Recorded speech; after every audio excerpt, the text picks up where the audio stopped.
Welcome to the RV Kitchen, where we share our journeys and we cook our way around America.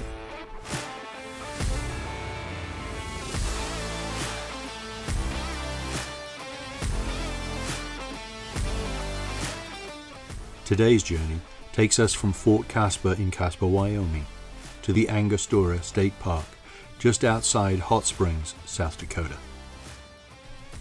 Pulling out of the campground, we wind past the Three Crowns golf course that was formerly a BP oil refinery until 1998, and then in a joint project with the city, it was cleaned up and made into the beautiful green belt that it is today. Cutting through downtown Casper, we pick up gas at Flying J and merge onto I-25, which is also I-20 at this point.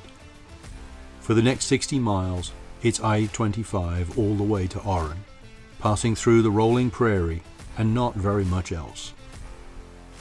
Stopping at the Orrin rest area for lunch, it's time to break away from I-25 and head northeast on Highway 20, which is also marked as Highway 18 and the road to Lusk. West of Shawnee, Highway 20 runs alongside the BNSF rail tracks, and after passing through Manville, it's a left turn in Lusk.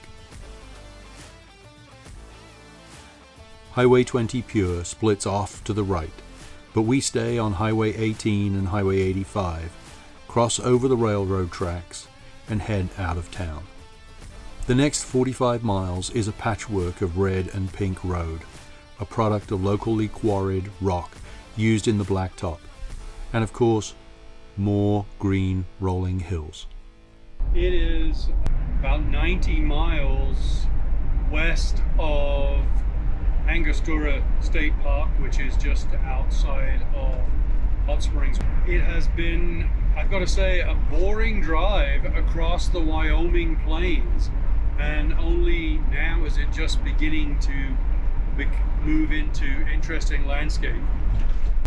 And it looks like we are back into the rolling hills of Wyoming.